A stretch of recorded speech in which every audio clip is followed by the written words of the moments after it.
everybody. We should be live. We should be live. Those that are here, if you are here, please in the chat, let me know with the thumbs up or let me know if you could hear me. We should be all gravy right now. Kind of late, well, not late, but last second setup stuff going on. So, but we should be, like I said, live. Just kind of figuring out the lighting. I've been trying to play around with the lighting a little bit more. Hey, Lexi, what's up? Yeah, I've been trying to really play around with the lighting a lot recently, so that's kind of like the main thing. I need to buy a ring light again, actually. That's what I need to do. Bum, bum, bum. Lexi in the house, working tonight. Hey. Yeah, so that's mainly what I've been messing around with. I have to get ring lights and stuff. That's what I want to get again, and more backlighting. Kind of play with the backlighting a little bit more. That way you can actually see the figures, because that's the only reason you can see these guys right here is because of this stuff. Boom, boom. But definitely wanted to go live today, hang out, chill out with you guys. It's Monday night. I'm off tonight. We got some Friday the 13th news. So we got some cool Friday the 13th news to talk about. I also got some fun snacks to try out for the first time that I scooped up from work. So that's the benefits of working graveyard. Sometimes we get the little first pickings when it comes to snacks. So we got a bunch of different crack corn. That's what this brand is called. And then we have one of them I couldn't resist. I had to open one of them already, so I couldn't resist. But we're going to try these a little bit later. Right now, I kind of wanted to talk about our main news, which was the fact that Linda Cardellini has officially been greenlit to be Mama Voorhees. So that came on about, I believe, Variety. I read it on a Variety article that put it out, and it's finally official that she has signed on to play Mama Voorhees in the Peacock TV show. So it's officially going to still be on Peacock. The showrunner is different now, though. It's a different showrunner. It's not Brad Fuller anymore. But yeah, it's official that Linda will be back, or not be back, but will be on screen as Mama Voorhees, which will be kind of cool. So that was exciting news. So it was just kind of meant to be. I actually read that, like, I want to say, like, probably like 3 hours before I was going to go live is when I read that.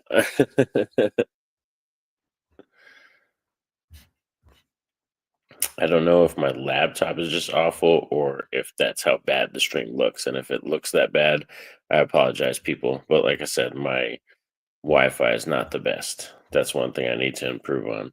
I need to do a lot of stuff, like adulting stuff, but sometimes I'm just effing lazy and I'm tired. But yeah, I need to improve the Wi-Fi and eventually like just nail down some ring lights and actually, have some.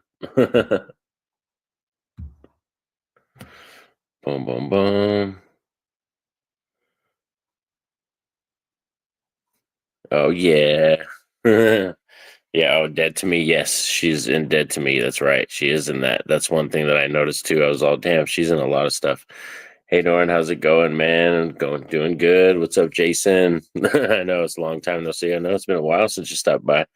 Just it's my Monday, so my only night off this week, and then I go back to work tomorrow. So I wanted the best time to do a live stream is right now, probably. What have you been watching lately, and what could you recommend? So lately, I've actually been watching a lot of Stephen King stuff. So Graveyard Shift, I did Sleepwalkers. I watched that recently. Carrie. The only new movie that I watched this year so far was Dark Match, which is on Shudder, and that's a horror film about a wrestling crew. It actually stars Chris Jericho. That's the only like new movie I've seen this year, but most of the other stuff I've been watching is kind of Stephen King stuff. Stream looks good to me. All right, cool. Thanks, Lex. Thank you for letting me know. Yeah, I think it's just probably my laptop. My laptop probably just sucks.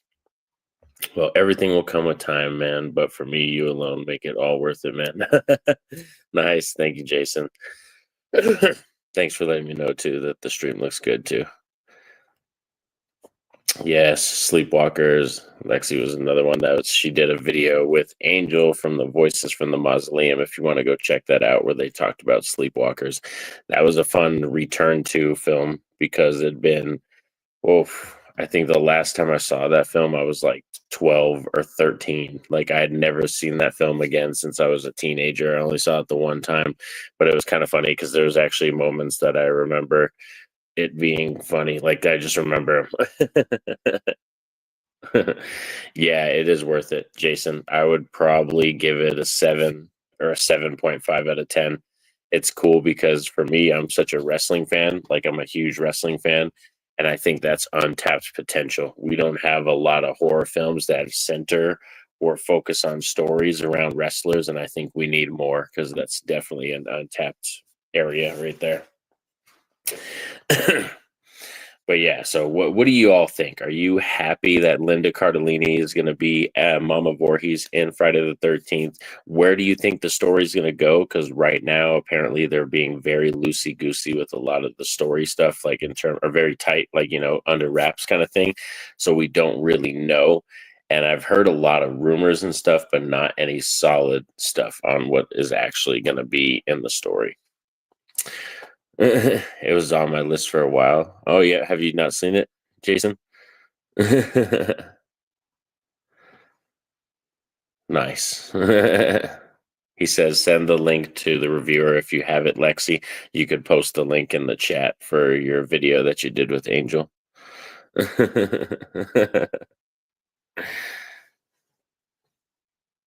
Nice, cool beans. Yeah, that's one thing for sure. Working graveyards, it sometimes does find it hard to sleep. It's a little bit easier for me to stay up because, like I said, I have to constantly move. There's not really a chance for me to sit down or anything like that. But I'm glad that finally I'm here. Like I said, here starting the stream. I definitely wanted to get in like at least an hour tonight. Probably an hour of talking about the Friday the 13th news, trying out these snacks and stuff, and then maybe an Ask Me Anything section. I am too. My only option that I had besides Linda Cardellini was Carla Gugino. That was the only other person that I was kind of comfortable with it being.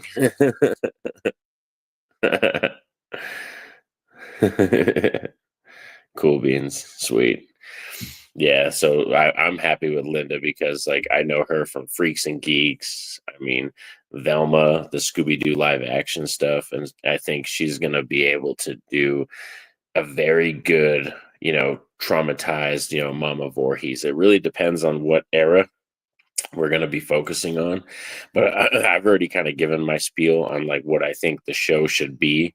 Is I think you could squeeze out a good 3 seasons of the show and then it lead right into a movie. But I don't know if they're going to do that. Like I said, they're being very tight with the story, not letting anything really leak out besides who's the showrunner and who's in the show so far. Besides that, they're not telling you anything about the story. But for me, I think you can, like I said, you could easily squeeze like 3 seasons out of this where you have a season where Mama Voorhees is with Jason. They're at the camp. She's the cook. You kind of learn more about her backstory, her dealings with Jason, their own like kind of way that they react to each other and also the people at the camp. I know that might get tiring for some people because of the whole bullying aspect, but that's a big part of Friday the 13th. So that's one season. And then your second season would probably be Jason, she thinks died. And it's kind of her downfall into being the crazy killer that she's going to become. How does she become that killer? So I think it could be really good. The only thing I've watched so far is Dogman, Cap 4, Flo, Companion, and Paddington in Peru. Paddington in Peru. Nice. Hell yeah. I have that for real. You're doing better than me. I think, to be honest, I think Monkey and Companion are on VOD. Like I can VOD those right now because like after this, because it's my only night off, I kind of want to get a movie in if I can. And I might try to watch one of those if I could order them on the TV because it's so hard for me to get to the theaters nowadays with how busy I am and stuff. Bam, bam, bam. Is it a show for the mom? Well, it's a show that's going to focus, mainly on Mama Voorhees.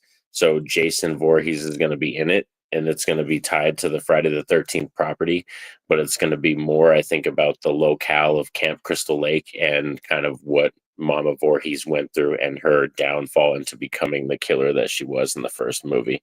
So that's what I think the story and the show is going to be mainly about. I haven't heard about this. I haven't heard or read of anything yet. See, this is something that, wow, A24 brought this up, I think 3 years ago, where they were talking about putting this together. So it's been in the works for a minute, but it's been so much back and forth where they lost a showrunner, they switched production companies, went from this streaming service to this one. It's kind of like different stuff that's been just going on. It's kind of crazy. The monkey, yeah, I know. I really should do the monkey because that's a Stephen King one. So I probably should do that because that would kind of just fall in line more with the theme of what I've been watching already. So yeah, because for real, like I said, I only get this one night off, and then I got to go right back tomorrow night, Tuesday. Mickey 17, yes, that one looks funny. That has Robert Pattinson in it. I think that one actually looks really funny, to be honest, because I would like just the concept of multiple Robert Pattinsons and the clones and the sci-fi aspect of it. It looks really funny, that movie. But yeah, so the monkey, I probably should do that because, like I said, it falls in line with kind of what I've been doing because I want to do a, a ranking video live thing, probably with like just talking about Stephen King movies. That's what I was talking with Lexi about. And I kind of want to do a bunch of Stephen King movies, but I want to get in like all the ones that I haven't seen. So far, I watched In the Tall Grass also. That was a newer one that I watched. And Gerald's Game. That was the other one I watched. And those were both first time watches. In the Tall Grass, I liked. Gerald's Game, I liked, but it took a minute. That one took a real good hot minute to get good. Like the first 25 minutes was like a slog to get through, but then once it picked up, it was really good. In the Tall Grass, I liked. The only major problem with that one was the CGI and the special effects were total crap. That's for sure. Yeah, that's one thing I hate is like this, like I said, the CGI and In the Tall Grass was awful. And both of those, Gerald's Game and In the Tall Grass, those are both on Netflix. That's where you can check those out. Hey, Jessica, thanks for stopping by, Mr. Face. Yeah, so those ones, a lot of Stephen King stuff. I even did Maximum Overdrive too. I watched that one too. So yeah, it's been a lot of movie watching in terms of Stephen King stuff, but not in a lot of new stuff. A lot of times when it comes to the new months, once we hit January, February, and March, I kind of have this kind of lull period where I'm kind of tired of watching a bunch of new films from the previous year because in November and December, I tend to just stack new movies up and just watch as much as I can before the end of the year so I can do my top 10 lists or my worst of disappointing lists and stuff. So by the time January, February, and March hit, I'm so like, oh, I just don't want to watch new stuff really. Yeah, Maximum Overdrive was good. That one is one of those ones that I love returning to. It's kind of cheesy, schlocky fun, but it's just so simple. It's kind of like Tremors. Like that's how I would describe Maximum Overdrive. You know what I mean? Like it's just a comfort watch. There's nothing really. It's not going to blow your socks off, but it's not going to, be very boring. It's just a very comfortable watch.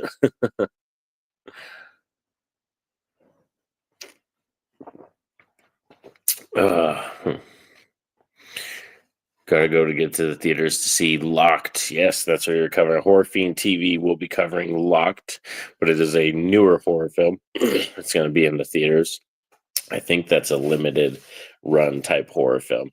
That's one thing too, is I didn't know where that would be playing. I don't think I had a theater near me that was playing that. I'd have to drive into town, which is not too far, but still, like I said, just getting to the theaters anyway is a little bit harder for me. So that's why I was like, yeah, I can't do that. But Cat's Eye I can do because like celebrating the 40th anniversary of Cat's Eye, I'm totally down with that because I told you I've seen that movie like 10, 15 times.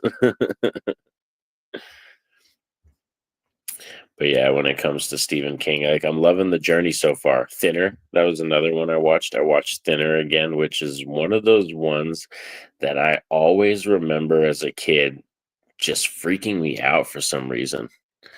Silver Surfer. Hey, what's up? Have Cheetah will view. Thank you for stopping by. I know nothing about it. Rick has taught me to stay away from trailers. LOL. So me, it depends. It really depends on the trailer or what the property is. Like if it's a Friday the 13th property, I'm gonna be all about it. Like I'm gonna eat up every nugget of who's in what, trailer, screenshots, everything. I want to know everything. But if it's like a property I don't really care about or one that seems best to be in the mystery aspect, I would probably stay away from it, kind of thing. But yeah, certain times when it comes to trailers, I just got to be all up in it. Then there was probably, yeah, I know you told me that was a more personal one that would hit hard. Yeah. Yeah, I don't know. For some reason, as a kid, like Thinner used to be one of those films that used to creep me the fuck out.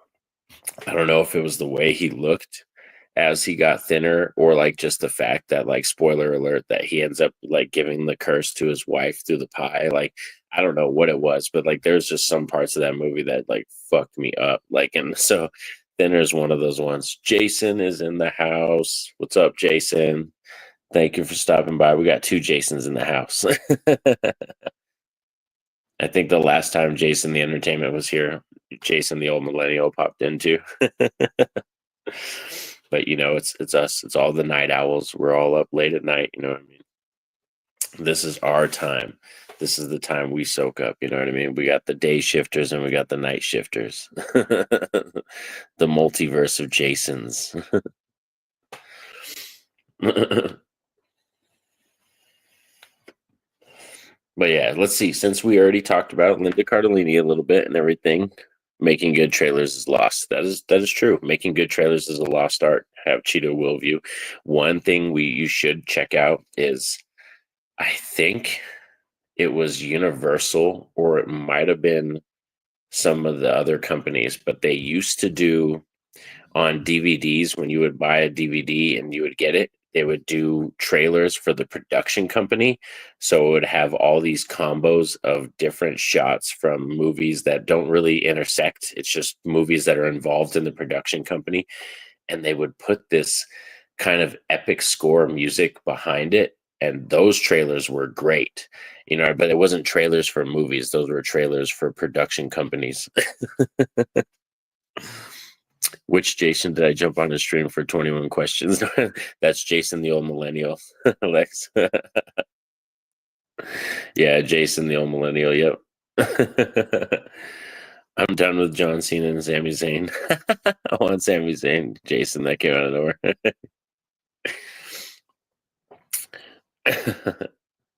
Yeah, she stopped by and left comments on that live stream. Yeah, that was one of the ones for real. That was a fun live stream. Thanks for asking me to be on that one, Jason. That was a lot of fun. I also want to do more stuff like that too, like just more interview type stuff, like more interviews or like chatting, you know. That's kind of more fun, you know. Sami Zayn. We got some Sami Zayn love in the house. Thank you, Jason. Thank you, thank you. But yeah, let's crack open one of these bad boys. Like I said, we got some taste testing to do. We got to knock out some taste testing, which this one I did try already. I couldn't resist. This is white cheddar, cracked corn. And then we have jalapeno, cracked corn, popcorn. And then this is kind of just the OG original one right here. Flavor. So let's crack open this one. Like I said, I already did the white cheddar one, which was, I think, Pet Sematary is good. The Pet Sematary movie, I just saw that comment, Jason. I liked the first two. I didn't really like the remake that much, and I've yet to see Bloodlines. I've only seen 3 of them. Popcorn is life, for real. Have Cheeto with you. Popcorn is life. So let's try this out. That's one thing. Like anytime I see snacks at work, I'm such a fatty. I gotta try them.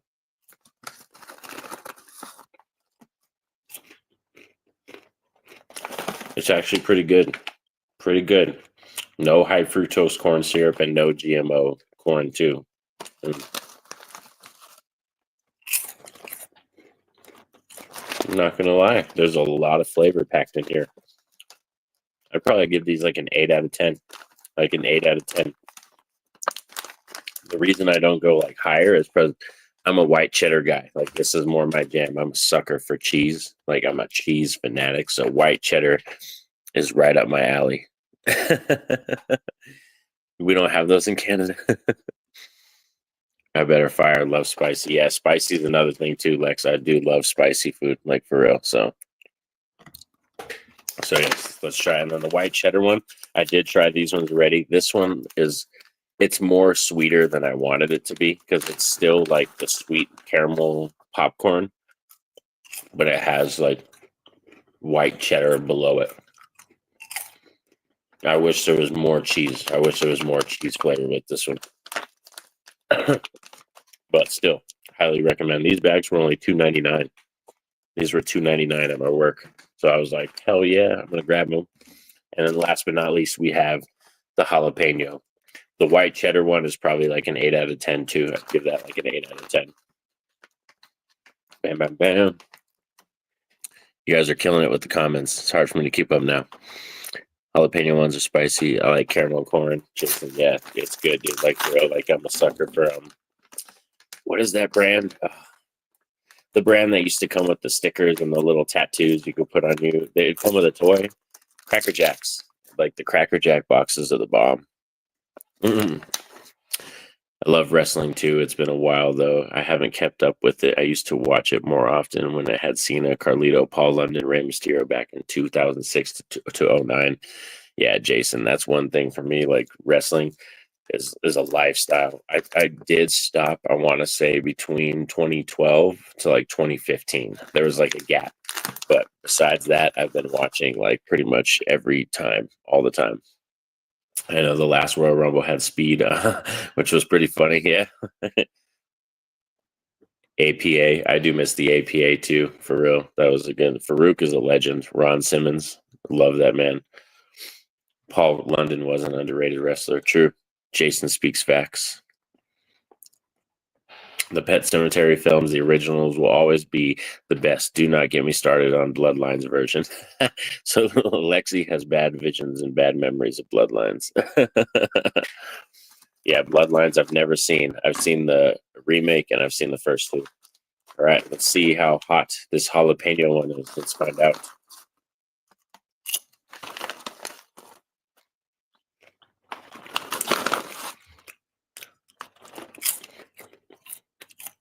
It's like sweet, but then it tastes like a salsa verde chip. Like if you had a salsa verde chip and then packed it with a caramel popcorn, that's what it tastes like. Hey, Allie, what's up? Thanks for stopping by. I'd actually probably give these ones like a 9. So 9 out of 10 for our jalapeno ones. We're going to give these bad boys a 9 out of 10. It does taste like a salsa verde chip with like caramel popcorn mixed in it. We're going to give the white cheddar an 8 out of 10. The white cheddar is going to get the 8 out of 10. And also the OG original. We'll give an 8 out of 10 too. So cracked corn, popcorn, just in case if you guys see it in the stores. Your boy Norin Rat 89 recommends it. I am a popcorn aficionado, though. I love popcorn. Mm-hmm. Oh wait, hold on. We skipped one. I've seen the remake, but haven't seen Bloodlines yet. I love the OG too. I thought the remake is passable, not quite as bad as people think. Yeah, it's not an awful remake. It's just you don't really want to return to it. But yeah, nothing beats the OG for me. As a kid, I used to fancy Pet Cemetery 2 the most when I was a kid. But I think that's because just Edward Furlong. Like I love Edward Furlong, so that's probably why Lexi agrees with you, Allie. So bad, don't waste your time on Bloodlines. I don't know. I've watched some crazy shit. I watched all the Children of the Corn movies, so I don't know if Bloodlines is going to be that bad. Hey, Allie was saying, what's up? Keith Thomas directed the Firestarter remake. I recommend his debut film called The Vigil from IFC Midnight. Okay. Firestarter remake. What I hated about that is they had the opportunity to do something really special. They had the opportunity to do something new, something special, and they just made kind of a cookie cutter remake. That's what they decided to do. Is there food specifically popular in New Mexico? Okay, Jason, thank you for asking a question. Thank you so much, brother. So out here, what's really popular, our state question is red or green, which means red chili or green chili. So mostly everything out here, it has green chili or red chili in it. So New Mexican food is very popular out here, which is kind of Mexican food, but with a new style flavor. It does have a new flavor to it. It isn't traditionally the same. Some of my favorite stuff we do is like barbacoa beef, which is like a shredded beef that's soaked and braised in a certain like beef stock with onions and spices and cumin and stuff. And then you shred the beef, put it on your tacos and everything. So yeah, stuff like that. Street tacos are very popular out here too. I actually prefer the remake over the OG. Ali coming in strong with the remake. I have to revisit those. Like I said, that's another rabbit hole. I have to revisit Pet Cemetery. Firestarter remake was awful. Yeah, Ali, I'm not gonna lie. Like I said, it was pretty bad. They had the opportunity to do some cool stuff, but it did not land very well at all. Edward Furlong has been clean and sober for 7 to 8 years now. Yeah, he's a gem. He's one of those actors that just takes me back, like nostalgia. You know what I mean? It's been a minute since I've seen him in anything. I think he did the Night of the Demons remake. Edward Furlong was in the Night of the Demons remake. Yep, agree again, Ali. Firestarter remake was meh. Yep, it was. I don't really even like the original Firestarter that much. Like, it's cool. I mainly returned to it just because of George C. Scott and Drew Barrymore. That's like the only reason. Cheetah says the Vigil was creepy and original. That's what he says. So we got to check out the Vigil. Put that on the list. Same for my mom. She liked the remake more than the OG. If you would ask me which one I would watch now, I would say the remake. If you ask me which one had more impact, it's the OG one. So yeah, there's always those times where it's like, for me, one of the big ones is but My Bloody Valentine. I love the 3D My Bloody Valentine remake. I love that one better than the original one. I will hands down choose that one any day. Both have their good stuff. Same. I'm not too huge on Firestarter. The OG and the remake was a waste of potential. Yeah, young Drew Barrymore was in the original one. You're right, Jason. So yeah, the original one, it's not awful. It's not a bad Stephen King movie, that first film either. It's not one that I return to. Like, it's just not a property I return to that much. You know what I mean? Like, the best thing about it is George C. Scott's performance. I think he's the best part about that movie. And the remake, they didn't take any risks or do anything with the property really to make it, anything special. That is correct. She is in Cat's Eye too, Lexi. You are correct. We love Drew Barrymore. She's a gem. She was recently in Smile 2. I thought that was awesome that she was in Smile 2. That's right, we will be. Stay tuned to Horror Fiend TV. If you guys haven't, all the people in the chat, if you haven't, go check out Horror Fiend TV. That is an awesome YouTube channel. They do a lot of cool deep dives, live streams, and stuff like that. Movies that effed me up. Those are good. That's a good series.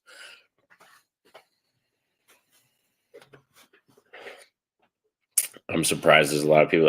This is probably the most, let's see, 6 to 8, the busiest it's been in terms of comments and like people throughout the night. It's kind of crazy. I'm used to, because sometimes I stream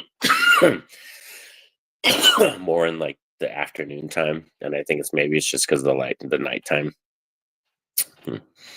I guess Barrymore is a bit of a horror icon then. Yeah, for real. Drew Barrymore is. Yeah, for real, she is, because she's just a legend, Scream, Firestarter, like I said, Smile 2, and she's always down to come back and do other horror movies. So that's why we love Drew Barrymore. We appreciate her, because there's some that find their roots in scary movies, and that's where they came from, and then they never want to go back to horror movies. I love Zac Efron from High School Musical movies, but he was so miscast in the Firestarter remake. Yeah, that was kind of a weird casting, and it was at a different. It was at a weird time too because he was. That's right, Night Owls. But it was at a weird time too because he was gonna do Iron Claw pretty soon. So Zac Efron was still kind of buff. You can see he was still trying to bulk up for that film, so he just kind of looked weird too. Drew was in Music and Lyrics, which was a sweet rom-com. I don't think I've seen that. I like her in Blended. Have you guys seen Blended? Drew Barrymore is amazing in that one. That's her and Adam Sandler, I think. I did not buy him as the dad at all. I love Music and Lyrics, such a gem. I haven't seen that. I really haven't seen that one. Are you talking about Horror Fiend TV, Jason? The YouTube channel is called Horror Fiend TV. Boom, boom, boom. It's popping tonight. It's popping in the house tonight.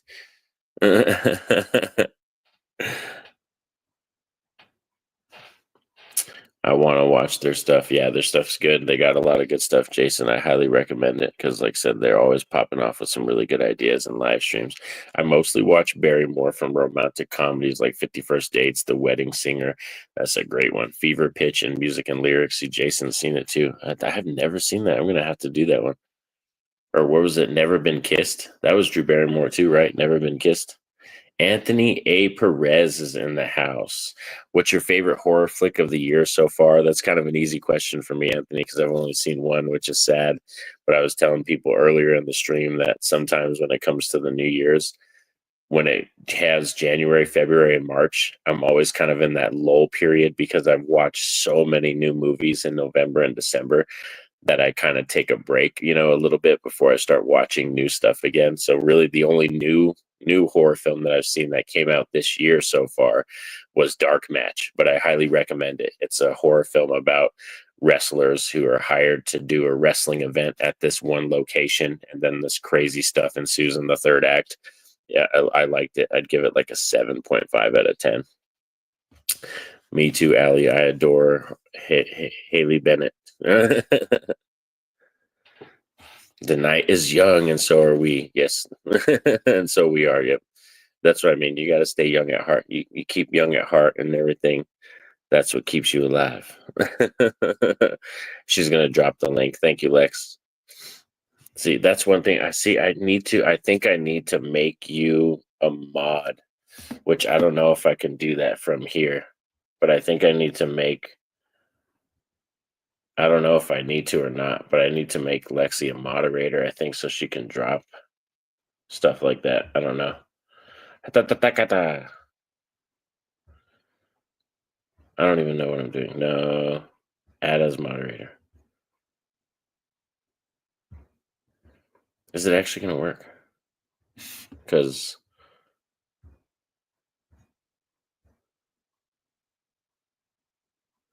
All right. We'll see what that happens. I don't know. We're figuring out stuff live too. It's popping like popcorn. Mike likes Popeye the Sailor Man, the Slayer Man. I know, dude. That's one too. I have to watch that. I haven't yet watched Mike's review for that. I watched Mike's review for Opus, which is an A24 film. I want to see that one too. Love Never Been Kissed. Yeah, Never Been Kissed is one that I remember hardcore. And Wedding Singer. Just Like That, you would have been in your top 5. Just Like That would be in your top 5 Stephen King's movies. What? Oh, yeah, so far right now, yeah. I don't really want to spoil the list too much, but definitely, spoiler alert, Graveyard Shift is going to be very high. Not because I work graveyards. I just think that's his most underrated film. I've watched a lot of Stephen King movies, and I just think Graveyard Shift is by far his most underrated property that always he doesn't even like it. Stephen King doesn't even like this movie, which is kind of annoying. It bothers the shit out of me because it's a good fucking movie. Mike did a great job in his Popeye review. Yeah, that I can't wait to watch that one because for real, like the fact that we're getting all these Mickey Mouse horrors and properties, it's funny. I need your thoughts on Hard Eyes and the new Wolfman. See, Anthony, that's right. See, the new Wolfman's out and stuff. I promised somebody to already, Lexi. I told her because we're doing the Stephen King stuff that I'm gonna watch The Monkey tonight. I'm gonna try to VOD The Monkey and watch that tonight at the house because I think that's already on the TV to order. So you all will hear my thoughts on that because I'll definitely do a rad movie review on that. It's just for real. Once it hits January, February, and March, sometimes I'm so burnt out from watching new stuff from the previous year that all I really want to do is watch like old stuff from the 80s and 90s. High test. I am a mod. Yeah. Yep, you are. Yeah, I think so. Yeah, I think it worked because now you were able to put the link in there. I loved Hard Eyes and enjoyed Wolfman. See, Allie enjoyed Wolfman. I've heard some people actually say they enjoyed it, but then I've heard a lot of hot takes of people saying that it was pretty bad. Nice. Yeah, so that's the Horror Fiend TV link. Lexi put that up there. Battleground is an underrated King short story. They included in the King anthology. Nice. Okay. Have you watched every Stephen King movie? No, I haven't, Jason. That's what I'm trying to do kind of before my top 10 list. I want to do a top 10 live and I want to try to watch every one. So I think, let's see. I have to watch The Monkey. I'm trying to remember them off the top of my head. That might be freaking impossible, but yeah, I have to watch The Monkey. I'm not counting The Green Mile and all those ones, which I've seen those, and Shawshank. I'm kind of focusing more on just the horror films. But yeah, I know for sure The Monkey's one that I have to watch. I'm trying to remember what other ones that were on there. I mean, technically, Pet Cemetery Bloodlines is one of his properties, but I don't really want to check it out. Doctor Sleep was really good. Doctor Sleep is badass. That's a good one. But yeah, I'm pretty close. Like, there's not that many Stephen King films I haven't seen. Dreamcatcher is great. That's a good one. Like, that's another one that I think is very underrated, but a lot of people just talk shit about that. I love Dreamcatcher. I think that's a good movie. Jason, that's the link to Sleepwalkers review. Cool beans. Boom, boom. Looking forward to your monkey review. I liked it, but didn't love it. Okay, Anthony. Thank you. Thank you. So, Anthony, what's your favorite horror film of the year so far? Why don't you drop your favorite in the chat? I enjoyed The Monkey, but yeah, I'll let you watch it. Ella. She's have a great stream. I gotta work early. Oh, okay. So he's dipping out. He might not drop his thing in, but yeah, we'll see. I'll ask Anthony later on the side what his favorite horror film is of the year so far. Thank you for stopping by, Anthony. I always appreciate the support, brother. Perfect. Thank you, Lex. So glad to see some Immaculate love. Immaculate was fantastic, dude. Immaculate's great. I'm excited for The Long Walk. I want to see Sinners too. Sinners looks good. That one looks really good. That's a Ryan Coogler directed vampire movie that's coming out. That looks freaking badass. I want to watch The Monkey too. Yeah, that's the one I'm probably gonna do that tonight after the stream, which we're at 40 minutes, so we'll probably do like another 20 minutes and then I'll get off because then that way it'll give me time to watch the movie and then I gotta sleep and then get the kids off to school and go back to work basically. Yeah, Immaculate, like, oh, and the fact that like that one was so good that it it had that potential where it's like freaking she found out Sydney Sweeney at 19 auditioned for that role and they weren't able to do that movie yet and then she brought the rights to the script and then went out and fucking got the money for it from Madam Web and stuff. Oh, such a good story. I love it. Hard Eyes. Okay, cool. Sweet. Anthony heard he was there. Yeah, Hard Eyes so far is probably his favorite. Nice. That's because we are slasher fans, brother. We always love slashers up in here. You know that. You know that. Come on. I've always loved The Mist. The Mist is that. I have a hot take with The Mist. That's kind of funny that you brought that one up. But yeah, The Mist. What'd you say? The Mist Carrie, Pet Cemetery Part 1 and 2. Nice. Yeah, The Mist is like one of me and my wife's least favorite movies. It's so funny, man. Good night, Anthony. Have a good night, man. Get some rest. I'm ready for The Conjuring Last Rites. Yeah, that's going to be a big one. That's going to be a really big one.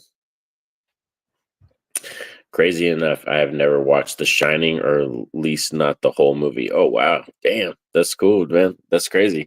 I would love to revisit that for the first time. Shit. Oh, I think The Shining, the first time I saw that, I think I was like 11. I think I was like 11 or 12. So probably too young to understand what the was even going on in the movie. But yeah, I watched it when I was pretty young. Sea of Madness is a solid indie horror film with a great location. Nice. I think I skipped this comment. Have you seen the Sinners trailer? Yeah, I have that trailer. Yeah, like I said, I want to see that hardcore because Michael B. Jordan and the fact that it's like vampires. It has this kind of Lovecraftian type feel to it. The way that it looks, the storytelling, and Ryan Coogler is great. He's a great director and writer. So she really nailed it. Seriously, I feel like Immaculate is underrated. I think it is. I think it's because it came out in the same year as the first Omen, and a lot of people like that better. Like I've talked to so many horror fans, and they like that one better. And I thought Immaculate was better, but in terms of religious horror, most people I've talked to like the first Omen better. No. Which I didn't hate the first Omen. I just didn't, love it. The Shining. Whew, yeah. Yeah, and that's another hot take too, is I like The Shining, but I actually like Doctor Sleep better, which I don't think it's much of a hot take anymore. I think now over the years more people have warmed up to Doctor Sleep, so it's not that big a deal now to say that it's better than The Shining. It's just because The Shining is heralded as like the scariest horror movie of all time and like one of the most popular, But yeah, Doctor Sleep I think is actually a better movie. Like as a whole, as like on its own, as a whole, I think Doctor Sleep's a better movie. Children of the Corn, that's another property, Stephen King property. I actually like Children of the Corn. Some people find that movie to be boring. I actually like that movie.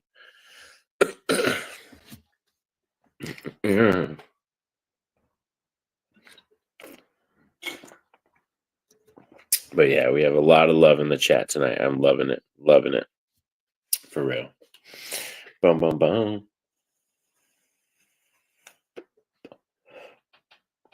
4 out of 5 stars. Allie got him with the same rating, 4 out of 5 stars, but I prefer Immaculate. Okay, cool.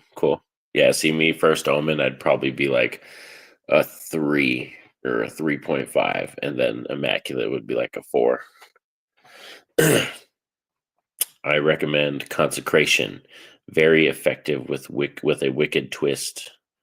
I don't think I've ever seen that. Consecration. Yeah, I don't think I've seen that one. Bam.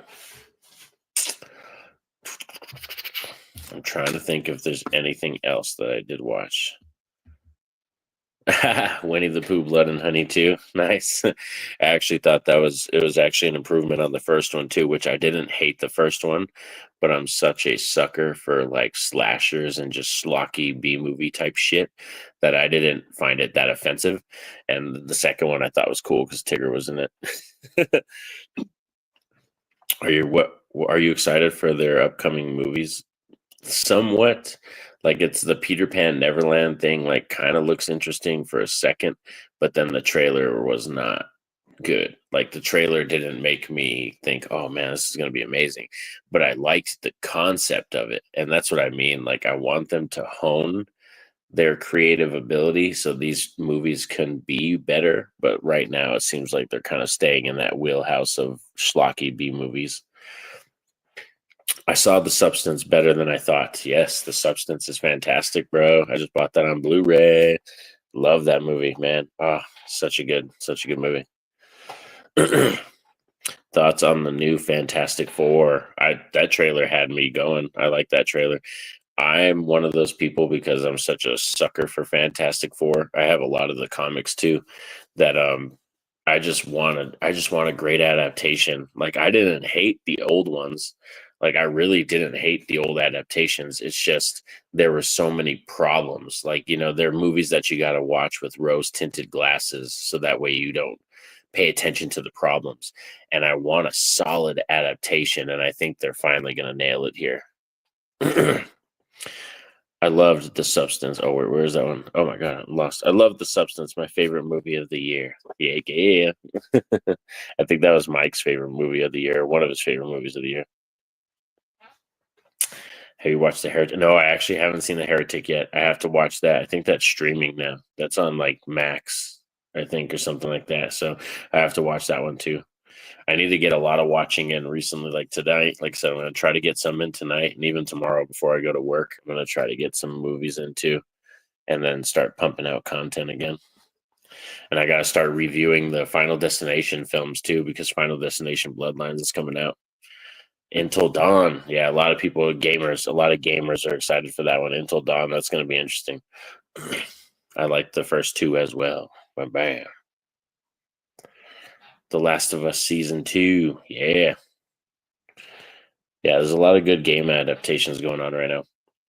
The Woman in the Yard is the next horror movie coming out. I think, yeah, that one. I saw the trailer for that. I actually saw the trailer for that, I think, the day before yesterday. And that film has a danger of being very forgettable. Like, it looks interesting, but it's one of those films that you're like, oh, you watch it and you see the trailer and you're like, oh, wow, this could be very forgettable. Like, I can watch this and, not remember this in 2 seconds kind of thing, but we'll see. But yeah, probably like in terms of horror films that I'm most excited for this year, it's kind of hard because it's like it's not as big. Like my excitement level isn't as high as it was last year for films that are coming out, but it's just one that I think this year is going to be strong. Like it's still going to make a lot of money, horror films, but like in terms of ones that I'm excited for, it's just the level isn't there like it was last year. Mainly because I think that's just Alien Romulus was such a big deal for me. It's PG-13. Yeah, that's another thing too, is PG-13 horror. Like if you're not gonna have a lot of gore and like cussing and stuff in your movie, you need to bring it in other aspects. You need to be scary. A good example of that is Oddity. You should watch Oddity. That's like a legit scary movie. Will they get the new Silent Hill right? Oh yeah, that's another one that's coming out. Yeah, Silent Hill. Yeah, Lexi, it is. It's coming out, I think, this year, and this is going to be a reboot. This is a reboot thing, so it's not going to be a sequel to the ones that already happened. This is a complete reboot.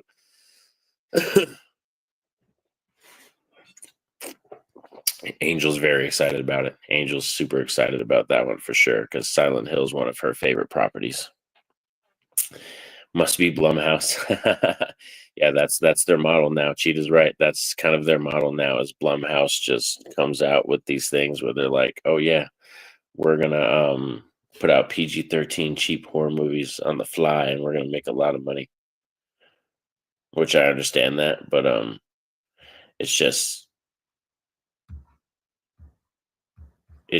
I don't know. It's like I like Blumhouse because of some of the stuff they've given us, but then again, I'm like, I don't know. You know what I mean?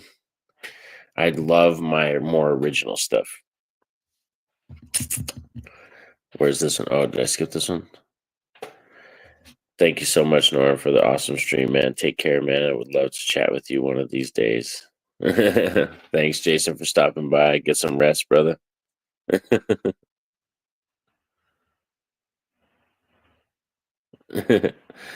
Like, latest, Jason. We are covering Oddity on the IFC Midnight stream this Sunday. Wow, and I would definitely check that shit out for real, because yeah, that's a really good one. So go check out, like I said, the stream. Cheetah has it right there, talking about it's this Sunday. Oddity was great for real. That's one that is one of my favorites. I think it was number 9 or number 8 on my top 10 last year. So yeah, for sure, one that I highly recommend, because that was the perfect example of how you do a creepy movie. Like that film is legit, has creepy scares in it, and it's not jump scares. It's because of the way the room is lit, or the way they build tension, or just the unease that you feel because of the creation of the tension. And then when it happens, when some stuff goes down, you're just like, whoa. It like, yeah, Oddity was one of those ones for sure.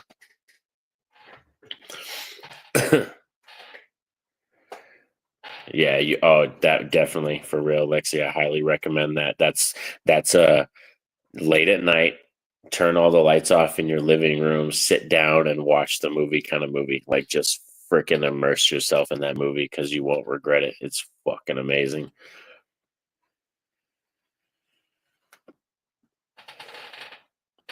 Paranormal Activity, that's one thing. That's funny you brought that up, Jason. I have a hot take with that franchise. That franchise can go burn and die to me. I do not like Paranormal Activity, but that's because I'm not that big on found footage. If I was honest with myself and honest with my viewers, talking to all of you, found footage is probably my least favorite subgenre of horror. There's found footage movies I love, don't get me wrong. There are found footage films that I like, but it's just in terms of a subgenre of horror, it probably is my least favorite. So you mean watch it at work? Because for once, my patient is a good patient. Nice. I'm glad you got someone easy tonight.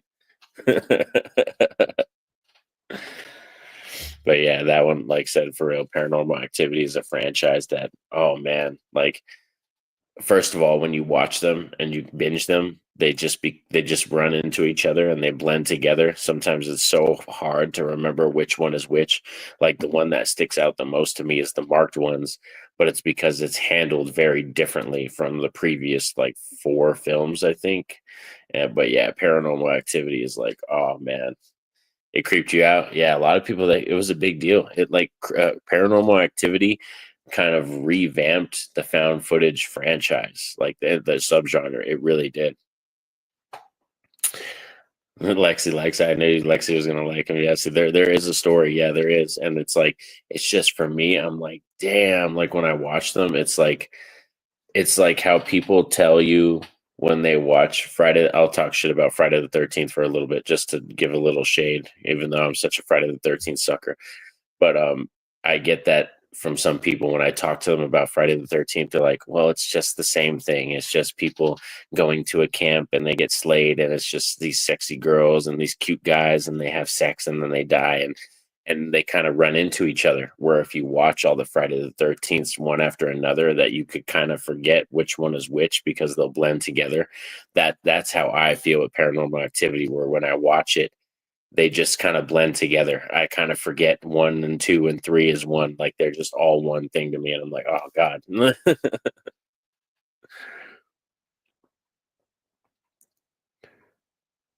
made uh, Made on a shoestring budget and made good money. Yeah, they did. They made a lot of money. Lake Mungo. That was a snore fest for you, Cheetah. Me and Mike actually covered, me, Mike from Did You See That? We covered Lake Mungo last year for Halloween. You should go see it. We covered that for Halloween. I believe that's on my channel and Mike's channel. I think it's on both of our channels. Unlike Marvel movies that cost $300 billion, yeah, million shit. It's like billion now, almost barely make their own money back. I didn't know found footage till I met JR from the Horror Fiend TV. Now I'm a new fan, but I still new to the scene of the subgenre. Yeah, that's a subgenre that I just kind of, I know a lot about, but I just kind of stayed away from it, like chose to, you know what I mean? Because I was like, oh, I just didn't like them. But like, I do like some for sure. Like, One Cut of the Dead is probably one of my favorite found footage films. Spree, One Cut of the Dead, Alone with Her. I like Creep. Don't tell Angel. Angel will get mad at me, but I like Creep. I think that movie is really good. I think Mark Duplass is hilarious. But in terms of horror subgenres, me, it's slashers, zombies, and body horror. That's my jam. Like, if you go look at my horror collection, 60% of my horror collection is all slasher stuff, zombies, or body horror in some fashion. Is hashtag Chad got the axe. That's the worst one you've ever seen.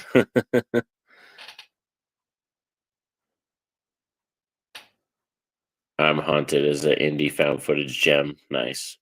Hell House LLC is good. I've seen the first one. Hell House LLC is great, which we are getting Hell House LLC lineage this year. But I'm going to take this opportunity because the new one's coming out this year. I'm going to take that opportunity and watch all the Hell House movies.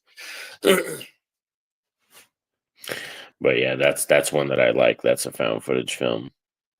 Um, I didn't like Grave Encounters. That's another found footage movie. I think that one got brought up to me by either It was either Lexi or JR. I think that brought that one up to me. I think was Grave Encounters, but I didn't like that one.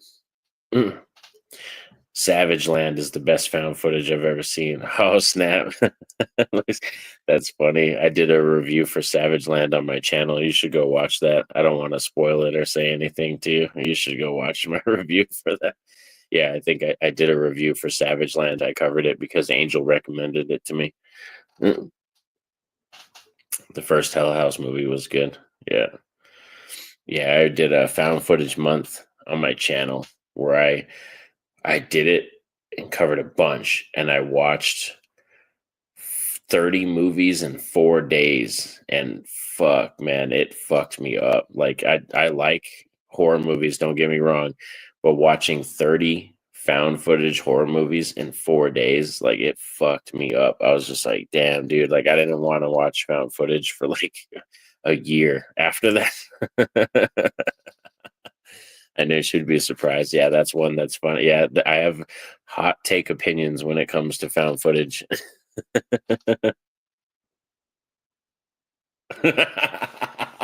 you might be a little upset. Like I said, I have hot takes when it comes to found footage. I do. Like I said, I legit think my favorite found footage, I think legit, is either One Cut of the Dead or Alone with Her. Those are my favorites. And I don't like Blair Witch Project. Don't ask me about Blair Witch Project because I don't like it. That's one that me and Angel kind of get into it a little bit too, because that's one of her favorites. And like, yeah, I've never been a fan of Blair Witch Project ever.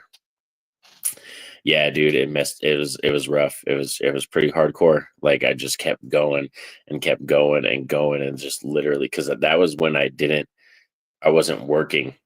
So I was just kind of a stay-at-home dad, and I was cleaning the house, taking care of the home, and then like taking the kids to school kind of stuff. So I had a lot more free time. So just for real, like 4 days straight, I was just like, this is found footage. Watch it. This is found footage. Click play. This is found footage. Click play. And I just watched a bunch. I'm not a big fan of found footage, but like I didn't like Cloverfield. Yeah, some people I like Cloverfield, but I understand why some people didn't like it. But I like Cloverfield because I'm a kaiju fan. I'm a sucker for kaiju films, and I've never seen one done like that before. So that's two punches, one for Saturn and one for Grave Encounters.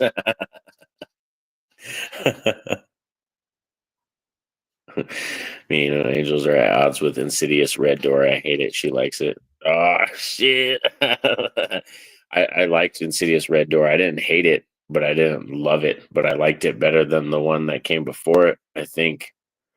Yeah, I have an Insidious franchise ranking. That's another one too. You get a deep dive. You can go down on my channel. I did all the Insidious films and then I ranked them all too. So that's another one. Yeah, Cloverfield was good. That I'm a sucker for that because, like I said, I'm a kaiju fan. I love Godzilla movies and Gamera and stuff. And Cloverfield, like the way it was shot, found footage, but it's a kaiju attack. Like that was pretty sick. Can we get a horror movie cinematic universe? So I think the closest you're gonna get to that is like the true horror movie cinematic universe is gonna be like the classical 1950s, the 40s and 50s black and white ones, like the Frankenstein meets the Wolfman, House of Dracula, all those ones, because those characters do intersect. So that's the closest we have to a horror movie cinematic universe. 10 Cloverfield Lane is better. I do like 10 Cloverfield Lane better, but that's mainly because of Mary Elizabeth Winstead and John Goodman. The two of them are fucking fantastic. Like for real. Mary Elizabeth Winstead is one of the best actresses that's touched this planet Earth. And John Goodman gives one of his greatest performances in that movie for real. So that one's great. Godzilla vs. Megalon. I want to get did you Cheetah, did you know Godzilla versus Biolante is now on 4K? I think Criterion released it. It's now on 4K. I want to try to pick that bad boy up. Freddy versus Jason, yeah, that was another crossover universe thing. But in terms of um Marvel style Avengers, Spider-Man, and like an X-Men like crossover thing, like I said, the closest you're gonna get is those Universal monsters who they were all under the same banner. That's the only reason they were able to do that is because, like I said, they were all Universal property. So Frankenstein and Dracula and Wolfman and Swamp Thing were all able to meet each other. Yeah, Goodman was freaking amazing. He was like for real. That movie is crazy because when you watch it, 10 Cloverfield Lane, you're like, damn, that could happen. Like, what if that happened? Like, it's such a realistic type scenario, and the way that John Goodman and Mary Elizabeth Winstead play it, and I forget the other actor's name who's really good in it too. He's good too, but the way they play it, it's just very earnest and real. It's fucking crazy. Yeah, their flash sale. Yeah, I know, dude. I missed the flash sale. Is it still going on? Because I wanted to try to get some Criterions. That's the thing that sucks. I love Criterion, but their shit is so expensive. Did you know there are like 40 different Amityville horror movies? The Hubs and I discovered this like yesterday or so ago. Yeah, that's the biggest horror franchise I think. Where in terms of like quantity, it's the Amityville films, but that's because Amityville has that public domain property thing. So like anybody can make an Amityville horror film. Like I can go out right now and just grab $1,000 camera and get my crew and my kids, and we can make Amityville, New Mexico possession, and we can put it out, and no one could sue us because it's a public domain thing. Yeah, that's a rabbit hole right there for real. I would not want to watch all the Amityville horror films. I've watched some of the worst ones in history, and I've watched some of the best ones. And it's a franchise that has great highs, and then there's fucking low lows. Mary Elizabeth Winstead, she did great in the Thing prequel. Yeah, see, I loved it. I love that prequel too. The Thing prequel, the only problem with that film is that they went with CGI over practical. That's legit the only problem with that movie. Amityville Dollhouse. Amityville 2, The Possession. Watch Amityville 2, The Possession. That one's good. And the remake, I think the remake with Ryan Reynolds is actually really good too. I told Mike and Ryan we need to make a horror movie from one of these properties. Amityville in space. No, see, I would do one. I would do an Amityville, but it's like because we're set because I live in New Mexico, so southwestern, but like old, like frontier times. Think Oregon Trail, like Amityville horror, but Oregon Trail. A family traveling around on the trail, finally finding a property to settle down on, and then it's a haunted property. They're building a home on this property, but then just stuff starts to go wrong. That would be my idea. That's the idea that I would go with for an Amityville film. Should I just write that? I should probably just write that shit, shouldn't I?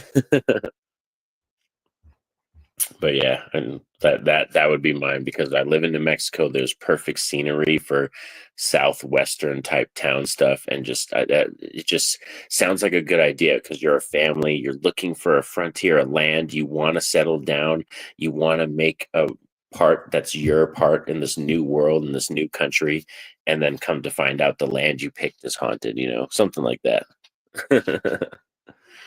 I only like the original and Ryan Reynolds. Everything either goes to space or the hood. That's right. Leprechaun will tell you. Leprechaun can teach you all the best ways. Amityville in Space was released last summer. Yeah, they even did Amityville Karen. There's an Amityville Karen movie too.